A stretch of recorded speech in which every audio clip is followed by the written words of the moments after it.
Brian. Yes, this is Rocco Passafuime in for Halftime Howie. I'm very excited to be back here for another broadcast of the show. This show is everything to me. I love doing it. I love representing Long Beach. And one of the seminal people in Long Beach that I think is fantastic is this gentleman right here, Mr. Dane Pasquale. He does our Student Surf report, and we're going to have him start with that this week. All right, well, coming off a very, I would say, huge weekend of waves, we're going to go down the very small waves. So the waves this week look semi-decent. Tomorrow, look for 1 to 2 foot waves with southwest winds all day, creating choppy conditions. Tuesday, look for 1 to 2 foot waves with light winds in the morning, which will increase in the afternoon with the southwest winds.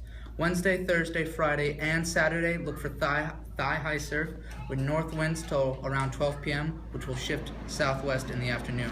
So it's going to look very poor. However, in the morning, if you do have a longboard, you're going to want to go out. It's going to be easier for you to catch the waves, and it's not going to, it's not going to be too rough for you to handle. However, in the NYC contest over this weekend, it was crazy. Let me tell you that.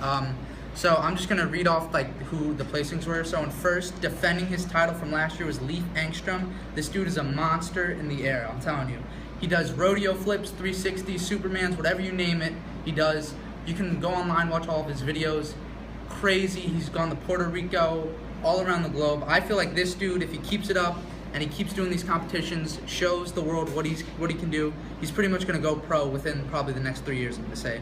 But the person who came in second, which is my favorite friend, TJ Gamella. This dude has been shredding since he was around 15. He's won countless competitions when he was little, and recently in the years, he hasn't been competing so well in the NYC, but this year he came back, and so I like TJ, and I'm congratulating him. But third, however, we have Balaram Stack.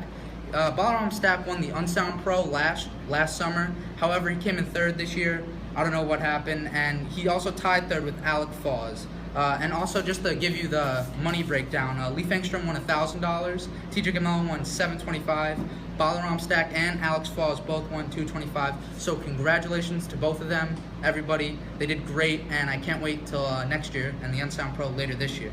But now on to my big story, which I'm totally psyched about. So today was the finals day of the J-Bay Open of South Africa for the WSL. So how it pretty much works in the WSL is that there are 10 events throughout the entire year, and if you win the event, that's pretty much a green flag, and whoever has the most event wins $100,000 and is crowned the championship tour, and he wins that year and he gets a trophy and everything. However, today was finals day in J-Bay, so whoever won this would be winning this event and be in world title contention. So in the finals, we had Mick Fanning and Julian Wilson. These two guys are rippers. Mick Fanning has won 3 times over his, I would say, 10-year career. And Julian Wilson, he's pretty new to the game, but he's consistent.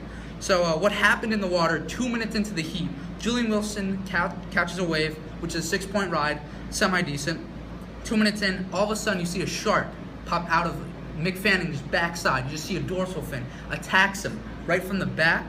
And Mick Fanning then, he falls off his board. Another shark comes from the front and knocks him off his front board, leaving the board about, I would say, like an arm's reach away. However, Julian Wilson, who's a great surfer, great friend, he paddles over to Mick Fanning, makes sure the sharks are all gone, and they both get rescued by jet skis. It was crazy. You can go online, worldsurfleague.com, check it out. It was crazy. They all just came in, rescued them, and it really shows that these watermen, people who run the events, know what they're doing. And even in Pipeline, which is going to be in December, these same guys who rescued them are going to probably be rescuing more people because of how big the surf is. So I just want to say congratulations to Mick Fanning for not losing any limbs. It's really great to see that the shark attack didn't go bad. It went good.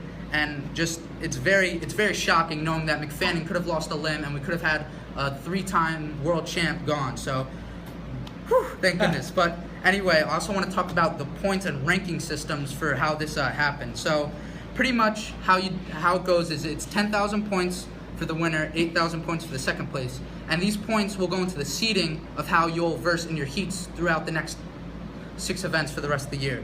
So how it went down is they decided to split the pool, the cash prize and the points. So 8,000 points to Mick Fanning and 8,000 points to Julian Wilson.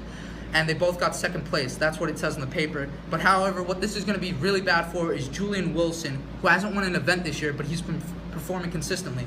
If they had given Julian Wilson this win, he'd be in world title contention, and he could have won the $100,000 at the end of the year. He still has time to. He can definitely do it. It's just that if World Surf League gave him this win, and I would say if Mick Fanning was a good guy, he gave it to him, they'd be great friends, and it would really show that surfers come together. But they split it, and so now here's the rankings for the World Surf League. And first, Adriano D'Souza with 33,000 points, and his overall estimated earnings from right now since January is $196,000. And McFanning, the Shark Attack survivor, now has 32,950 points and has made around $221,000. And Julian Wilson, who was competing in the final with Mick, has around 31,450 points and $184,500